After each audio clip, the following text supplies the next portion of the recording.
Hi friend, this is dietitian Nisha Gupta. Welcome to my channel heal life.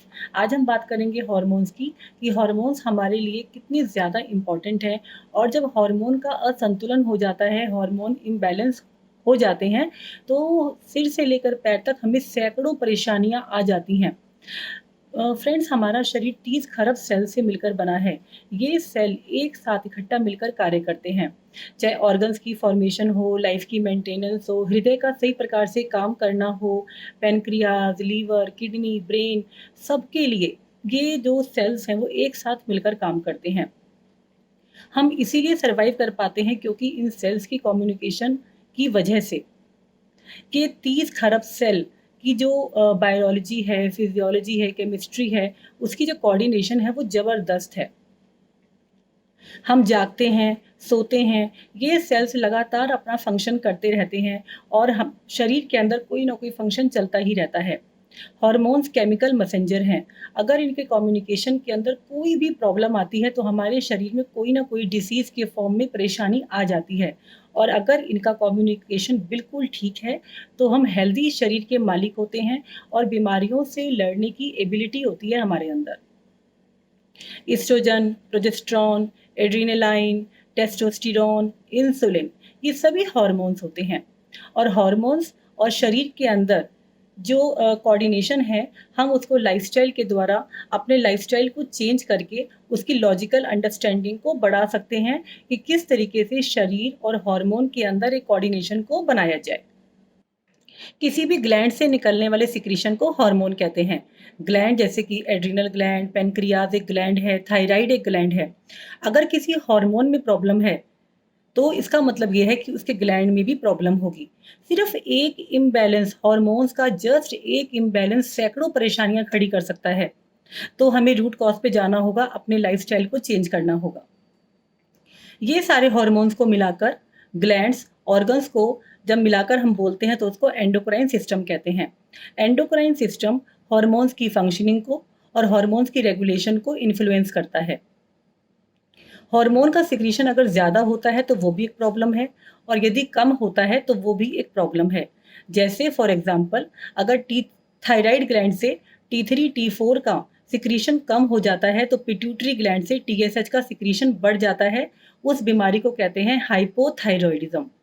और जब T3 T4 का secretion बढ़ जाता है और TSH कम हो जाता है, उसको कहते हैं हाइपरथायरॉयडिज्म।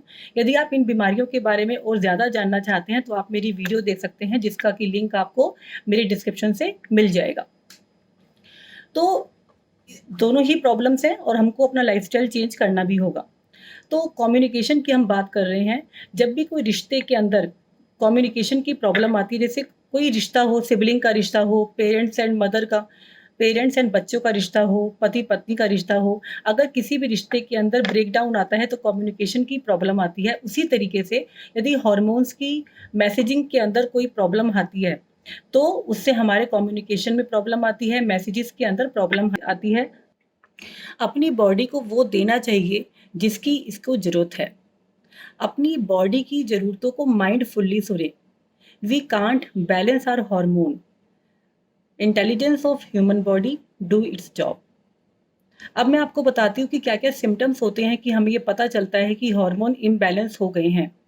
थकावट होना, कमजोरी होना, बालों का पतला होना, बालों का हेयर फॉल होना, स्किन का ड्राई होना, लड़कियों में PCOD की प्रॉब्लम, इर्रेगुलर पीरियड्स, पीरियड्स के टाइम पे पेन होना, सर्दी या गर्मी का ज़्यादा लगना, कॉन्स्टिपेशन होना, मूड स्विंग्स होना, उम, इस तरीके के मतलब बहुत सारे सिम्पटम्स आते हैं शरीर के अंदर। और ये जब थायराइड की प्रॉब्लम आ जाती है, हाइपोथायरॉयडिज्म की प्रॉब्लम आ जाती है, वो भी एक हार्मोनल इम्बैलेंस ही है। तो जब इस तरीके की प्रॉब्लम्स आती हैं तो हमें समझ जाना चाहिए कि हमारे को हार्मोनल इम्बैलेंस की प्रॉब्लम स्टार्ट हो गई है।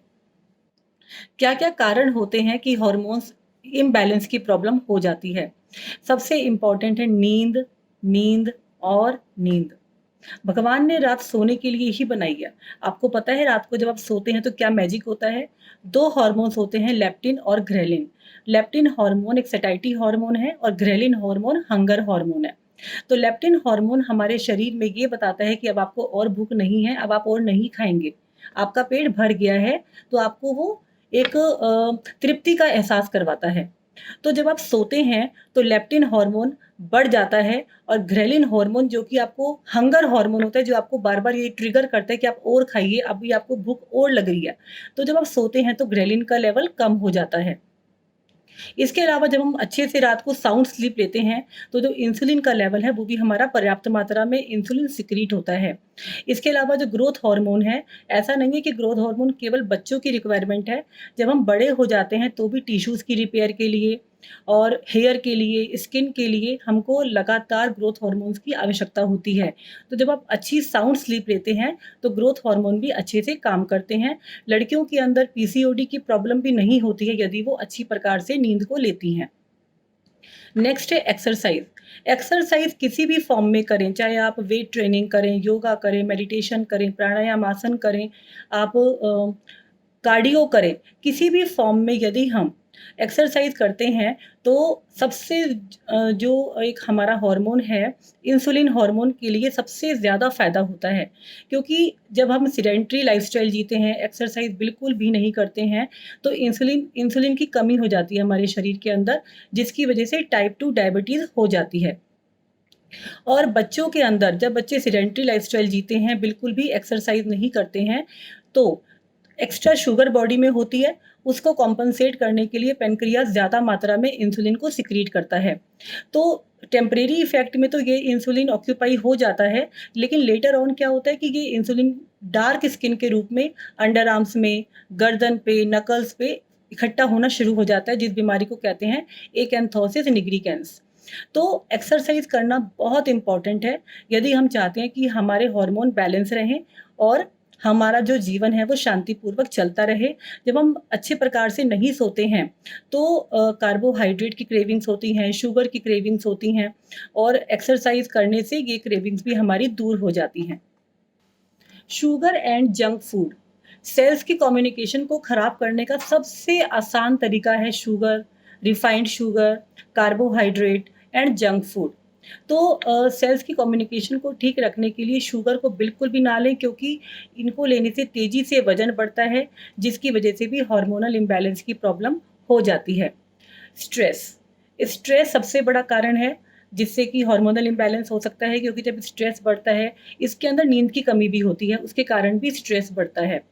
तो स्ट्रेस बढ़ने से कॉर्टिसोल नामक हार्मोन बढ़ता है और उसके कारण भी हार्मोन्स की प्रॉब्लम आ जाती हैं।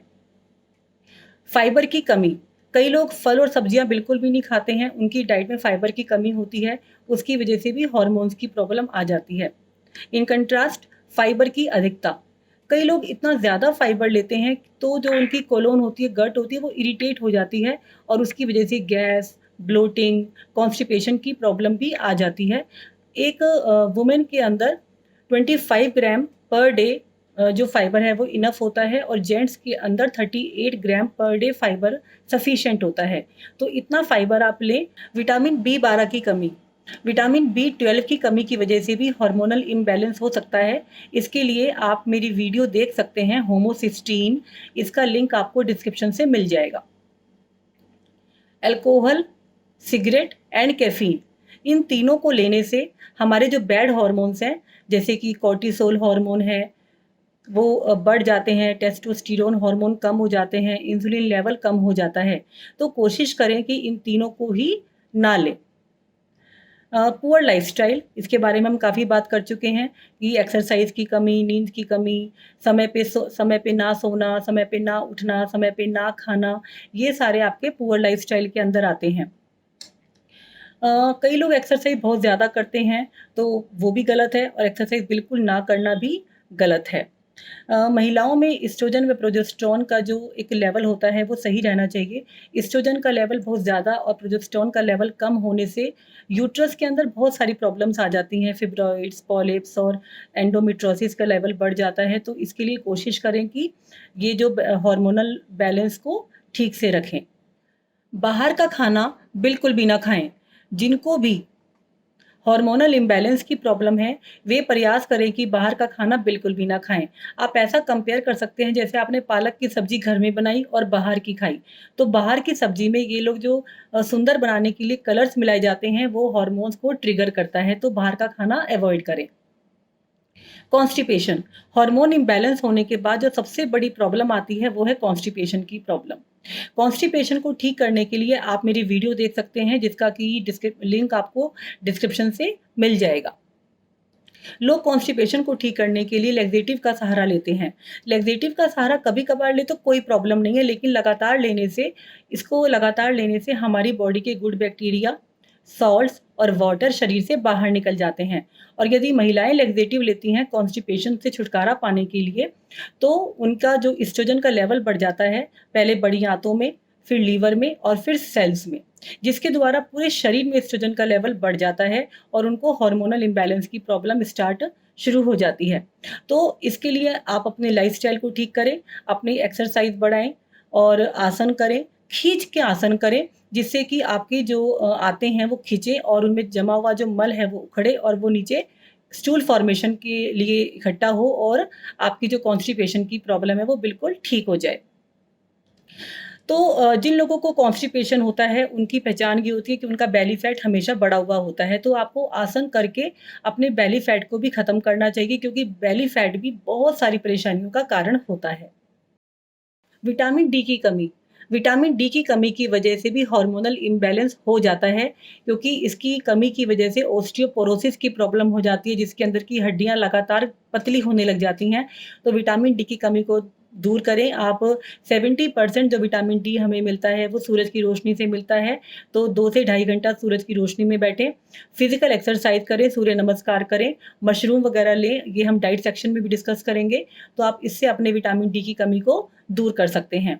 इमोशनल इम्बैलेंस, आप जब भी क्रोध करते हैं, आप किसी से जेलस करते हैं तो हमारे जो 30 खरब सेल्स हैं, जो 30 खरब सेल्स हैं, वो इस फीलिंग के ऊपर काम करना शुरू कर देते हैं जो कि माइंड में जाती है जिससे कि इमोशनल इम्बैलेंस भी हो जाता है। तो इसके लिए हम क्या करते हैं, एंग्ज़ायटी डिप्रेशन हो जाता है, फिर हम दवाइयाँ लेना शुरू करते हैं, पहले एक दवाई, फिर दूसरी दवाई, फिर तीसरी दवाई। तो इन सबको अवॉइड करने के लिए मेडिटेशन करें, योगा करें, प्राणायाम करें, अपने आप को शांत रखें। आप एरोमा ऑयल भी यूज़ कर सकते हैं, लैवेंडर ऑयल, सैंडलवुड ऑयल, आप डिफ्यूज़र लैंप में डाल के अपने आस-पास के माहौल को बिल्कुल सुगंधित रखें, जिससे आपके माइंड के अंदर अच्छी वाली वाइब्रेशंस जाएँ और आपका जो इमोशनल, हार्मोनल बैलेंस बरकरार रहे। अब हम बात करेंगे डाइट सेक्शन की। Hormones are made by healthy fats. अपनी डाइट में हेल्दी फैट को शामिल करना, जैसे कि एमसीटी ऑयल, कोकोनट ऑयल, घी, जो कि कोल्ड प्रेस टेक्निक से बने हों। अब मैं आपको बताती हूँ कि कोल्ड प्रेस टेक्निक क्या होती है। फ्रूट्स और सीड्स को मॉडर्न स्टील प्रेस के द्वारा दबा के जो ऑयल बनाए जाते हैं, उनकी न्यूट्रिटिव वैल्यू ज़्यादा होती है। उनकी जो नेचुरल फिज़ियोलॉजिकल प्रॉपर्टीज़ होती हैं, केमिकल प्रॉपर्टीज़ होती हैं, वो रिटेन रहती हैं। उनका फ्लेवर, एरोमा, टेक्सचर जो है वो रिटेन रहता है और उसके अंदर न्यूट्रिटिव वैल्यू ज़्यादा होने की वजह से विटामिन ई होता है, जिससे उनके अंदर एंटी इन्फ्लेमेटरी प्रॉपर्टीज़ होती हैं और हमारी इम्यूनिटी बढ़ती है। तो कोल्ड प्रेस्ड ऑयल को प्रेफ़र करें रिफाइंड ऑयल के आगे। और जो रिफाइंड ऑयल होते हैं उनको बहुत ज़्यादा हाई हीट और केमिकल से ट्रीट किया जाता है, जिससे कि उनकी जो न्यूट्रिटिव वैल्यू होती है वो काफ़ी कम हो जाती है। तो आपको वेजिटेबल ऑयल यूज़ करना है। कई लोग ऐसा सोचते हैं कि गर्मियों में उनको नट्स बिल्कुल भी नहीं खाने हैं, ये गलत अप्रोच है। आपको पूरा साल नट्स खाने हैं, आप सोक करके नट्स को खाएँ। और हमारे ब्रेन के लिए जो हमारे ब्रेन में फ़ैट के सुपरस्टार हैं, वो हैं ओमेगा 3, ओमेगा 6। हम लोगों की डाइट में ओमेगा 6 तो बहुत अच्छे से शामिल कर लेते हैं हम लोग, वो कैसे? फ्राइड फूड, जंक फूड के ज़रिए। तो जितने भी रिफाइंड ऑयल्स होते हैं, ऑयल के जो ऑयली फूड आप खाते हैं, हम लोग खाते हैं, तो उसके अंदर ओमेगा 6 और ओमेगा 3 की रेशियो हमारी ख़राब हो जाती है। ओमेगा 6 हम ज़्यादा खाते हैं, जिससे कि हार्ट की प्रॉब्लम, ब्रेन की प्रॉब्लम होने के काफ़ी ज़्यादा चांसेज़ रहते हैं। ओबेसिटी की तरफ हम बढ़ते हैं। तो ओमेगा 3 की डाइट को हमको अपनी डाइट में बढ़ाना चाहिए। ओमेगा 3 के लिए आप सारे नट्स जिसमें कि बादाम, अखरोट, पिस्ता, आप सभी चीज़ें सोक करके शामिल करें, अखरोट लें। और सीड्स के लिए आप सनफ्लावर सीड्स, सूरजमुखी के बीज, सीताफल के बीज, चिया सीड, सब्जा सीड, हेलम सीड, फ्लैक्स सीड अपनी डाइट में शामिल करें। तो और नॉन वेजिटेरियन फूड के अंदर आप फ़िश ले सकते हैं, oily fish, fish oil capsule ले सकते हैं। तो ये भी ओमेगा 3 के हाई सोर्सेज़ हैं। फ्रूट्स के अंदर एवोकेडो बहुत अच्छा सोर्स है ओमेगा 3 की डाइट का। तो इस तरीके से हम अपनी डाइट में जो है गुड फैट शामिल करें, तो हमारे जो हार्मोनल बैलेंस की प्रॉब्लम है वो ठीक हो जाती है। ओमेगा 6 जो है अगर हम कम नहीं करेंगे, ओमेगा 6 हमें कम करना चाहिए, फ्राइड फूड, ऑयली फूड वगैरह को कम करना चाहिए और ओमेगा 6 और ओमेगा 3 की रेशियो को बैलेंस करना चाहिए। अगर हम कई लोगों को ऐसा लगता है कि पतला होने के लिए हमें फैट बिल्कुल भी नहीं खाना। अगर हम फैट फ्री डाइट करेंगे, ऑयल फ्री डाइट करेंगे, तो हमारे पास हॉर्मोन्स का प्रिकर्सर ही नहीं होगा। तो आपको गुड फैट को शामिल करना ही होगा अपने फैट को दूर करने के लिए।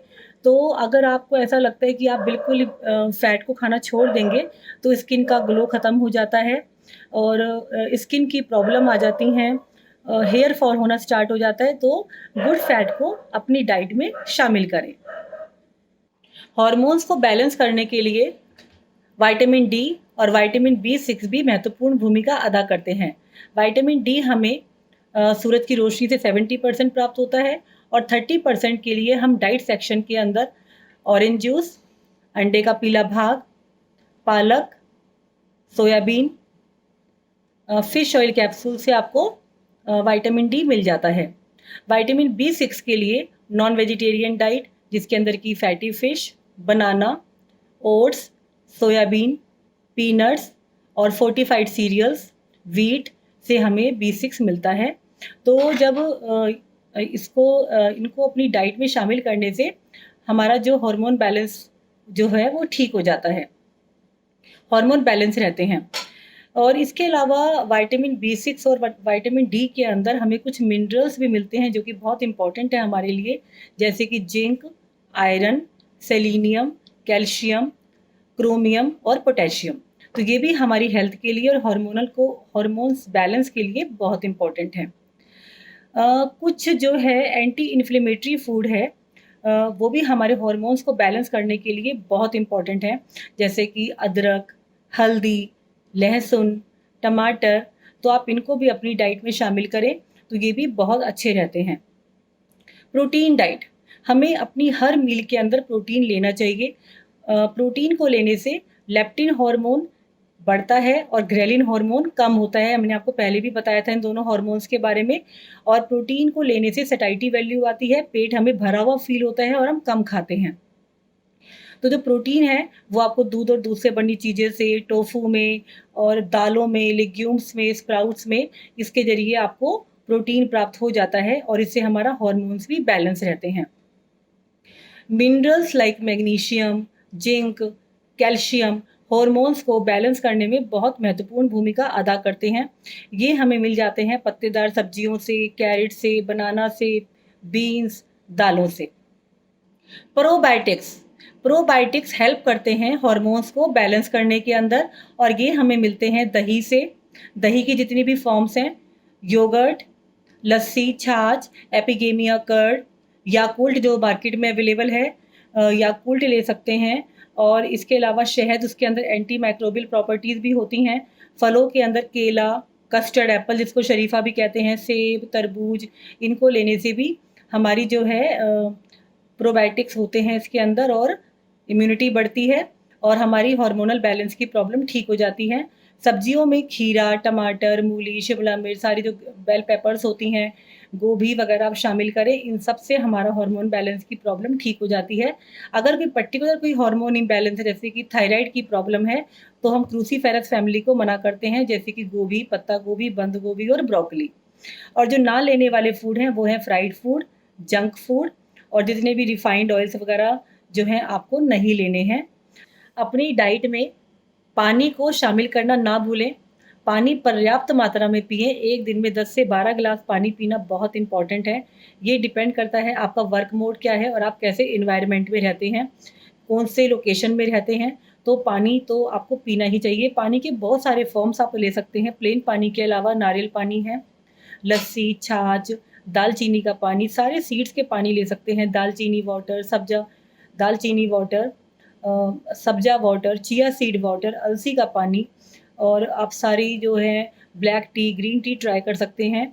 ग्रीन टी के अंदर ईजीसीजी नामक एक कंपाउंड होता है जो कि जिसके अंदर एंटी इन्फ्लेमेटरी प्रॉपर्टीज़ होती हैं, इम्यूनिटी को बढ़ाता है, वेट लॉस में सहायक है, क्रोनिक डिसीज़ जैसे कि डायबिटीज़ वगैरह को प्रिवेंट करता है। तो ये जो ईजीसीजी नामक कंपाउंड होता है कि ग्रीन टी में और ब्लैक टी में पाया जाता है, तो आप एक दिन में 2 से 3 कप इनको भी ले सकते हैं। ईजीसीजी नामक कंपाउंड जिन फलों में पाया जाता है वो हैं सारी बेरीज़ जैसे कि क्रैनबेरीज़, ब्लैकबेरीज़, ब्लूबेरीज़, इसके अलावा कीवी, चेरीज़ और पियर में, खुरमानी में, सेब में, एवोकेडो में ईजीसीजी पाया जाता है। नट्स के अंदर ये मिलता है पिस्टैचियो में और हेज़लनट के अंदर। तो जब आप इन सबको अपनी डाइट में शामिल करते हैं और वेट लॉस के लिए आप सब्जियों के जूसेस, सब्जियों के सूप, दाल के सूप, आप सबको अपनी डाइट में शामिल करें और हार्मोन की जो प्रॉब्लम है, हार्मोन इम्बैलेंस की जो प्रॉब्लम है, आपको इस प्रकार से आप ठीक कर सकते हैं। अगर आपको मेरी वीडियो अच्छी लगी हो, तो प्लीज़ वीडियो को लाइक करें और शेयर करें और आपने अगर अभी तक भी चैनल को सब्सक्राइब नहीं किया है, तो प्लीज़ चैनल को सब्सक्राइब करें। Thank you.